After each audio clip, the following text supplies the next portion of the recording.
Afghanistan's government has fallen to Islamist militants who make up the Taliban, and the frenzy for Afghan citizens and diplomats trying to escape the country today reached a fever pitch. 7 Afghans died in a frantic scramble at the Kabul airport, 2 of whom apparently fell after hanging onto the wheels of a U.S. cargo plane as it took off.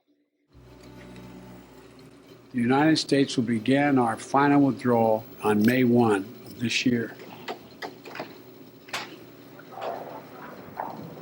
Some Vietnamese veterans see echoes of their experience in this withdrawal in Afghanistan. Do you see any parallels? None whatsoever.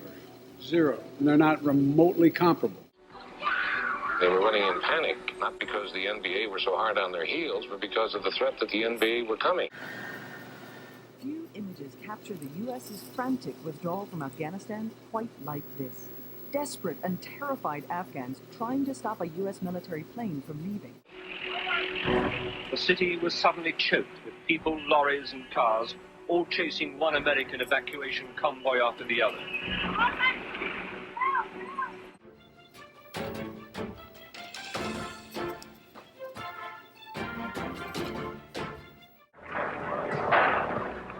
On Sunday, crowds stormed the tarmac of the Hamid Karzai International Airport, anxious to board one of the last commercial flights out of the country. Saigon, April the 30th, 8 o'clock. The last American helicopter on the roof of the American embassy prepares to lift off the last of the evacuees fleeing before the advancing communist armies. Scenes like this quickly spread on social media across Afghanistan and the world, a symbol of the U.S.'s disastrous withdrawal from the country after 20 years of war. Anger was palpable across the city, and a sense of complete abandonment by the U.S. It really is a very sad and tragic time in Afghanistan, isn't it? For those of us who've looked at the country and its history going back more than 40 years now, from the coup in, I want to say 1978 or so, sometime in the late 70s, that installed a pro-Soviet regime, to the Soviet invasion at the end of 1979 to prop up that regime, to the war, the decade-long war throughout the 1980s that the Soviets fought there, to the civil war that the country collapsed into in the 1990s, to the 5 years of brutal Taliban rule from 20 to 25 years ago, to the 20 years of war that came after 9/11. Afghanistan has been a tortured country, tormented. And while I tend to agree that not only was a U.S. withdrawal from the country the right thing to do, it was also pretty much inevitable that it would play out more or less this way. It wasn't necessarily predictable that the Taliban would take over this quickly. Is the Taliban takeover of Afghanistan now inevitable? It is not. You have the Afghan troops at 300,000 against something like 75,000 Taliban. But at the same time, it was definitely a possibility. The Taliban advance appears unstoppable. Regional capitals are falling like dominoes. Taliban has seized control of Kunduz. Today it was Ghazni. UN says this is likely to be the deadliest 12 months yet. The Taliban are now in control of Afghanistan after taking over the capital, Kabul. Of course, the events of the past month or two have been drawing parallels to Vietnam in the spring of 1975 and the collapse of the South Vietnamese army and regime in the face of the North Vietnamese onslaught. I see some folks saying that this is just like Vietnam in 75, others saying not quite, there's a lot of differences. I think the two situations are similar enough in the ways that are most important. These are both conflicts, counterinsurgencies, in which the U.S. was on the side of a regime that just could not stand on its own 2 feet, whether that was because it was too corrupt, too incompetent, not sufficiently motivated. The Afghans have lost. They gave up the city and cut a deal with the Taliban, surrendering millions of dollars of heavy weaponry and Humvees in exchange for safe passage on government flights. Didn't have the support and loyalty of its people. We have the ability, we have the strength, but the problem is we don't have unity, we don't have competence. For whatever reason, the United States seems to keep getting itself into these conflicts where it bets on a weak horse, where it defends a regime, has to expend its own blood and treasure defending a foreign regime that just can't seem to stand on its own, at least not durably or permanently. As a result, if the U.S. pulls out its troops, it's only a matter of time before the regime collapses and a totalitarian or authoritarian extremist regime takes over. I think that this outcome was predictable, and I say so partly because I myself actually was one of those who predicted it, almost exactly 10 years ago, when President Obama first floated the idea of beginning a phased withdrawal of U.S. troops from Afghanistan that was supposed to wrap up around 2014. More than 60,000 of our troops have already come home from Afghanistan. Together with our allies, we will complete our mission there by the end of this year, and America's longest war will finally be over.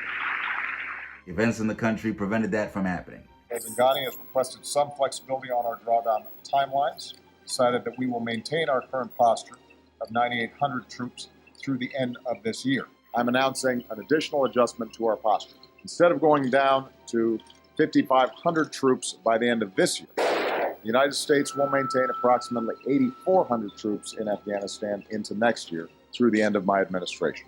And as luck would have it, the U.S. military mission there ended up dragging on for another decade. It was always obvious to me that chances were, once the U.S. bugged out along with its allies, the Afghan government might not be long for this world and the Taliban might take right back over again. The consequences of a rapid exit are both predictable and unacceptable.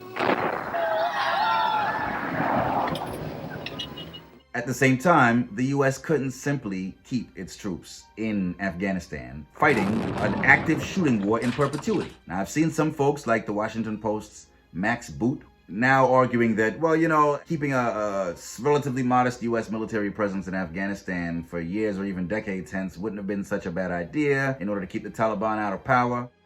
After all, look how long the U.S. has had military troops in countries like Japan and South Korea. I think that's a bad comparison. The U.S. military didn't maintain an active shooting war, active hostilities, active armed conflict in those countries for decades. This shooting war that the U.S. has been involved in Afghanistan for 20 years now, it couldn't just go on ad nauseum, ad infinitum for another however many years or even decades. It had to wrap up at some point. It's really something that things came to this pass less than a month before the 20th anniversary of 9/11. Here's the thing to remember. Well, there are a lot of things to remember. Here's one thing to remember. When Richard Nixon took over as president, he was publicly reassuring the American public, don't worry, we are not going to lose our first war. We're not going to lose in Vietnam. We're going to have peace, but with honor. At the same time, privately, since even before he became president, he'd been saying all along, this war isn't winnable. My job is to find a face-saving exit.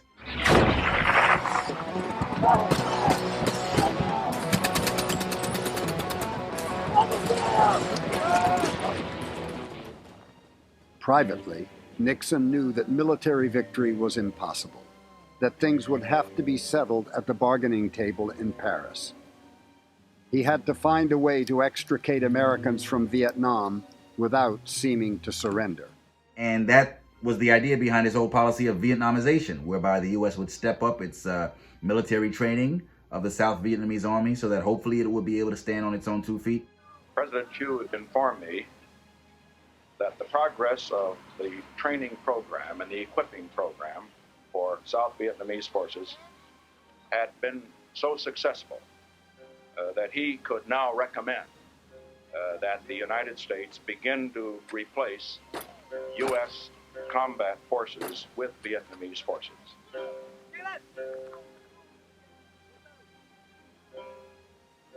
Thieu had said no such thing, but felt he had to go along.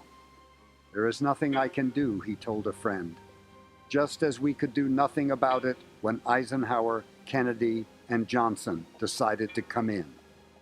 But Nixon knew, and all of the top U.S. generals knew, and they told him at the time, the South Vietnamese army is not going to be able to hold its own against the North Vietnamese. The National Security Council had warned Nixon that the Joint Chiefs of Staff, the Secretaries of State and Defense, the CIA, and the U.S. Embassy in Saigon all privately agreed that without U.S. combat troops, the South Vietnamese cannot now or in the foreseeable future stand up to both Viet Cong and sizable North Vietnamese forces. Nonetheless, Secretary of Defense Melvin Laird said the war was now to be Vietnamized. Saigon's troops would gradually take over responsibility for engaging the enemy. When Nixon came in and he announced the phased withdrawal, turning over the fighting to the Vietnamese, which was something the French had tried before.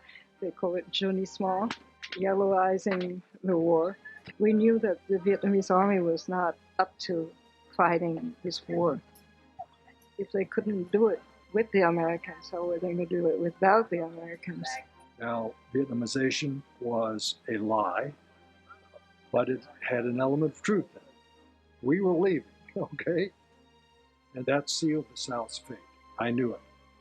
And I think anybody who was conscious and could see what was going on knew it. Trang bị cho quân Mỹ Sài Gòn gấp 3 lần trước đó. Cho nên lúc đó quân Mỹ rút lên. Đối với tôi, nghĩa là Mỹ đã không thắng. Quân Mỹ không thể thắng được. I think a similar logic basically applied in Afghanistan. If the U.S. couldn't win a decisive victory in Afghanistan, if it couldn't land a decisive, permanent knockout punch on the Taliban, even with thousands of its own troops and coalition troops in the country, how in the hell was the Afghan regime, which had proven so completely unable to stand on its own 2 feet up to this point, somehow going to get the job done on its own without a U.S. presence there? You know, over here you've got a PB commander who we know is kidnapping boys and sexually molesting them. Try doing that day in and day out, working with child molesters. It wears on you after a while. Today I'm announcing a comprehensive new strategy for Afghanistan and Pakistan. We will shift the emphasis of our mission to training and increasing the size of Afghan security forces. We will begin the transition of responsibility to Afghans and start reducing American forces next July. This is what the American military is saying and the American government, but you don't believe it because you've seen to the contrary. Yeah, and the British and American Marines on the ground don't believe it either. All it is now is about getting out and saving face. Yeah. So, and we're not leaving because we've achieved our goals, we're leaving because we've given up on achieving those goals. I think that's the only goal now, is to somehow look good as we pull out. President Biden was right to acknowledge up front when he announced that he was going to pull U.S. troops out of Afghanistan for good, that it would probably lead to this outcome with the Taliban taking over, as they just did. I stand squarely behind my decision. This did unfold more quickly than we had anticipated. I will not mislead the American people by claiming that just a little more time in Afghanistan will make all the difference, nor will I shrink from my share of responsibility for where we are today. I am President of the United States of America, and the buck stops with me. The reason the U.S. invaded Afghanistan in the first place is that after 9/11, they demanded that the Taliban leadership turn over Osama bin Laden and the rest of the al-Qaeda leadership. The Taliban refused to comply with the Bush administration's demand, and so Bush invaded on, if memory serves, October 7th, 2001. The main goal was to crush al-Qaeda, to round up its top guys, bring them to justice if possible, take out guys like bin Laden if necessary. The United States military has begun strikes against al-Qaeda terrorist training camps and military installations of the Taliban regime in Afghanistan. The idea was to neutralize al-Qaeda's ability to carry out any further attacks against the U.S. We destroyed the Taliban, many terrorists, and the camps where they trained. Toppling the Taliban regime, sort of as a punishment for its alliance with al-Qaeda, was almost an afterthought, or a secondary goal at best. We continue to help the Afghan people lay roads, restore hospitals, and educate all of their children. And so our message to the people of Afghanistan is take a look at this building. It's a big, solid, permanent structure which should represent the commitment of the United States of America to your liberty. For all the good work we've done in that country, it is clear we must do even more. And for humanitarian reasons, I mean, I remember in the late 90s reading all kinds of news stories about the treatment of women in particular in Afghanistan, not to mention other groups, gay people, religious minorities, and so on. All throughout the late 90s when the Taliban had come to power. In those 5 years between 1996, when the Taliban first came to power, and 2001, after 9/11, when the regime was toppled, there were a lot of stories in the Western press about what a ghastly place Afghanistan had become under Taliban rule. It was a cause. It was a widespread worldwide humanitarian cause, the cause of resisting the Taliban's excesses in Afghanistan. Finally, the U.S.-led war, I should say, after 9/11, seemed to get the job done for a while there. But the U.S. got distracted with Iraq, and at the end of the day, for whatever reason, the Afghan regime just couldn't seem to maintain security and stability in the country and couldn't seem to maintain popular support adequately. In much the same way that the South Vietnamese regime in Saigon couldn't seem to get the job done a generation or two earlier. All the fighting has been to introduce a corrupt, hated and feared government who in some areas make the Taliban look like the good guys. And when you remember that the Taliban were welcomed into power in the mid-90s because they looked like the good, just Muslims in comparison to the warlords. Right. It feels eerily similar today. It's just a really sad commentary on the limits to even the power of the world's remaining superpower. Just because America is so much more powerful than any global hegemon that's ever existed in human history doesn't mean that it can do absolutely anything it wants. There are certain missions that even the United States of America cannot accomplish. Certainly not just with brute military force. And maybe that doesn't have to be such a bad thing in Afghanistan, at least strictly from the point of view of US and international security. Hopefully, the Taliban have learned a lesson. Don't support international terrorist groups like Al-Qaeda that seek to attack the United States. You don't want to have to get into another 20-year war with the US. Keep Al-Qaeda and ISIS, what's left of it, and other similar terrorist groups out of there. Don't collaborate with them anymore. I'm hearing a lot of theories now that the renewed or restored Taliban regime's need for international capital and access to foreign aid and so on to rebuild their war-torn country will give them all the incentive they need to play nice. I don't know how nice they're going to play on the domestic front. I suspect they're immediately going to set about reimposing the brutal Islamic fundamentalist regime that they imposed back in 1996. Taliban gunmen fire into the air to crush the protests on the streets of Kabul. They won't tolerate dissent, especially from women.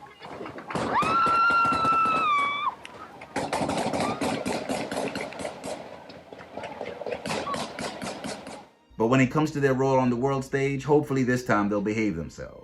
As for those Afghans who, again, whether they were women or gays, other sexual minorities, political dissidents in general, when it comes to the folks in Afghanistan who do want to live in freedom, I hate to say it, but look, we tried. We tried for 20 years to bring some semblance of democracy and liberty to that country, and it just didn't work. And we couldn't keep this shooting war going on for any longer. And it wouldn't have done any good in all likelihood. The Taliban have proven they could just hold out more or less indefinitely. Ultimately, it looks like Afghanistan is just not very fertile ground for democracy, at least not yet. Maybe it just hasn't reached that stage of its development yet. The US, the Americans, they think they can impose democracy at gunpoint on countries that have never really experienced it, when it took Western civilization thousands of years to develop democracy itself, and that was without any outside force shoving it down their throats through the barrel of a gun. My belief is that tribalism and democracy, as we think of democracy, can't really coexist. When you have a unified organization like a tribe, the tribe functions essentially as a voting union. Whichever candidate can bribe the tribe with the most, offers of free handouts can count on every vote from that tribe. So it ceases to be a matter of candidates competing on issues, and it turns into a matter of candidates vying to see who can offer which tribe the most free stuff. It's entirely possible Afghanistan will one day be truly free. I think it's clear that it's going to have to develop that inclination internally on its own. It's not going to be imposed from without. The Soviets couldn't impose communism successfully on Afghanistan. After a decade-long war there, the US has now failed to impose democracy on Afghanistan durably after 2 decades there. So I would say this country, this indomitable little country that has long since been nicknamed the graveyard of empires, if freedom, true freedom, ever takes root there, it's going to have to happen internally. It's going to have to be a homegrown grassroots movement, and it just didn't work this time. It just didn't work. Right now, the thing for us and the rest of the world, the international community to do, particularly in countries that were part of the NATO coalition fighting in Afghanistan, the thing for us to do is to focus on getting as many freedom-loving Afghans out as possible and giving them refugee status in our countries, whether it's the US, Canada, the UK. Those are the 3 countries that had the biggest military deployments in Afghanistan. Come and live here. Come hang your hat with us. I don't see any other way. I really wish all the best to that unfortunate land, but it doesn't look like now is the time for Afghanistan to be free. We also can't try to take over and rebuild every country that falls into crisis. That's not leadership. It's the lesson of Vietnam. It's the lesson of Iraq, and we should have learned it by now. This will be the final message from Saigon Station, the CIA chief Thomas Polgar wired to Washington. It has been a long fight, and we have lost. Those who fail to learn from history are forced to repeat it. Let us hope that we will not have another Vietnam experience, and that we have learned our lesson. Saigon, signing off. This war will not be quick. And this war will not be easy. We know this from not only intelligence, but from the history of military conflict in Afghanistan. It's been one of initial success, followed by long years of floundering and ultimate failure. We're not going to repeat that mistake.